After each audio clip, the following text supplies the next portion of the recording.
여러분 안녕하십니까? 목포 MBC 뉴스데스크입니다. 한밤중이 되면 직선으로 이어지는 도로인데 일부 구간은 전멸, 일부 구간은 정상적으로 신호등이 작동하는 곳이 있습니다.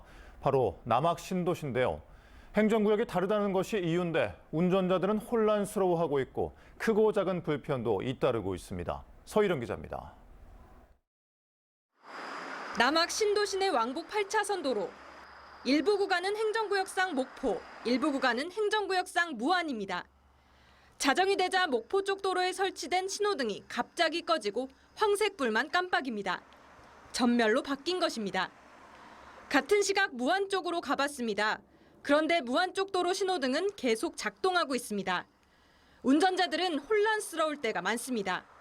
일관성이 있어야 되는데 변동이 이렇게 있다 보면은 그 신호를 믿고 간 사람이 혼동이 되죠. 예측 가능한 운전을 할 수가 없고, 그다음에 두 번째는 그로 인해서 운전자가 불안하기 때문에 사고 유발 요인이 될 수도 있고. 최근 목포 쪽 도로에는 교통시설이 추가됐습니다. 후면 카메라도 최근 설치됐지만 정작 야간에는 신호가 전멸등으로 바뀝니다. 전멸, 직선대로이다 보니 폭주족들이 야간에 목포 쪽에서 굉음을 내며 레이싱을 하는 경우가 많습니다. 인근 주민들의 불만도 커지고 있습니다. 신호등 중간에 어차피 빨간불 있으니까 천천히 가야겠다. 그런데 여기서 그냥 뿡 하고 그냥 계속 가버리니까 더 시끄러워지는 것 같아요. 같은 도로지만 행정구역이 다르다 보니 혼란스럽고 불편한 남학 신도시 내 도로. 하지만 신호등이 켜져 있는지, 전멸인지, 언제부터 그랬는지, 그리고 운전자와 시민들이 불편해하고 있는지 등에 대해 지자체도 경찰도 정확히 알지 못하고 있습니다. MBC 뉴스 서희령입니다. 정부가 올해 이어 내년도 예산안에서도 지역화폐 예산을 전액 삭감했습니다. 인구 소멸 위기 지역에 16곳이나 포함된 전남은 특히 문제여서 대책 마련이 시급합니다. 신광하 기자입니다. 인구 소멸 위기 지역인 해남군의 올해 지역화폐 발행액은 1,300억 원. 정부 예산이 대폭 줄면서 지난해보다 250억 원가량 줄었고 10% 할인 판매 기간도 줄었습니다. 24년 정부 예산이 편성되지 않는다면 해남군도 긴축하여 편성할 수밖에 없는.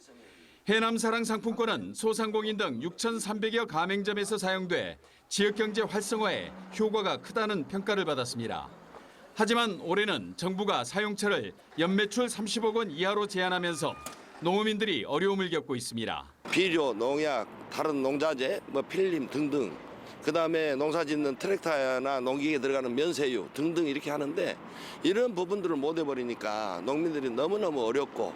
전남 22개 시군에서 발행하는 지역사랑 상품권은 모두 1조 6,900억 원 규모. 이 가운데 정부가 전남도에 지원한 예산은 530억 원으로 국비는 10% 할인 판매, 도비는 일반 발행액을 지원합니다.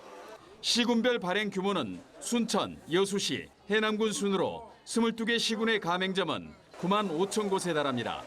정부가 예산 지원을 하지 않으면 할인율이 줄게 돼 지역화폐는 지자체 부담을 가중하는 애물단지로 전락할 수밖에 없습니다. 전남도는 지난해 국회 예산심의에서 절반가량이 되살아났던 점을 기대하며 인구 소멸 지역에 대한 대책을 요구하고 있습니다.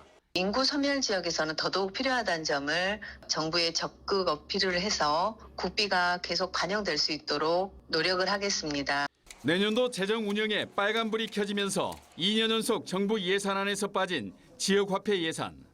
인구 소멸 위기 지역에 선순환 역할을 하는 지역화폐에 대한 국회 다수당, 민주당의 역할이 요구되고 있습니다.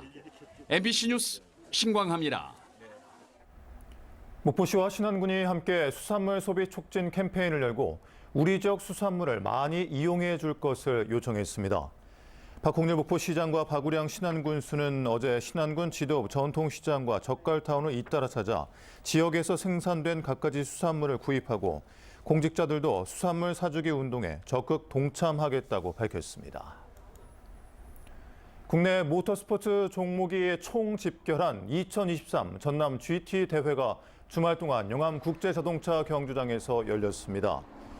이번 전남 GT에는 국내 최고 수준의 프로 대회 슈퍼 6000과 400cc 모터사이클 종목인 스포츠 바이크까지 국내 모터스포츠의 정상급 150여 대가 참가했으며 개막식과 함께 경주차와 선수를 가까이에서 볼 수 있는 그리드 워크가 동시에 진행돼 인기를 끌었습니다. 수중 작업 도중 실종됐던 잠수사 2명이 해경에 무사히 구조됐습니다. 어제 오후 6시쯤 진도군 복사초 인근 해상에서 수중 촬영 중이던 잠수사 2명이 너울에 밀려 실종됐다는 신고가 접수됐습니다. 해경은 경비 함정을 투입해 표류 중이던 잠수사 2명을 구조했으며 2명 모두 건강에는 이상이 없는 것으로 확인됐습니다. 국민의힘 조은희 의원이 소방청으로부터 받은 자료에 따르면 지난 5년 동안 추석 연휴에 전국에서 1,224건의 화재가 발생해 72명이 숨지거나 다친 것으로 나타났습니다. 화재 원인으로는 음식물 조리나 담배꽁초, 불씨 방치 등 일상 속 부주의가 48%로 가장 많았고 전기나 기계적 요인, 방화 등이 뒤를 이었습니다. 광주와 전남에서도 이 기간 112건의 불이 나 12명이 인명피해를 입었습니다. 전라남도는 2023년산 공공비축미 14만 4천 톤을 연말까지 매입하기로 하고 전국 최대 물량이라고 밝혔습니다. 매입 일정은 산물배는 이달부터 11월 30일까지, 포대배는 10월 10일부터 12월 말일까지며 매입 가격은 통계청에서 발표하는 수확기의 평균 산지 쌀값을 벼 가격으로 환산해 연말에 결정하게 됩니다. 전라남도 청소년 미래재단이 전남 여성가족재단 건물에서 목포시 용해동 신청사로 이전했습니다. 전남 청소년 미래재단 신청사는 3,100제곱미터 규모로 1층은 열린 활동 공간, 2층은 상담센터와 활동센터, 학교 밖 센터 등으로 구성됐으며 야외 공연장과 청소년 광장을 갖추고 있습니다.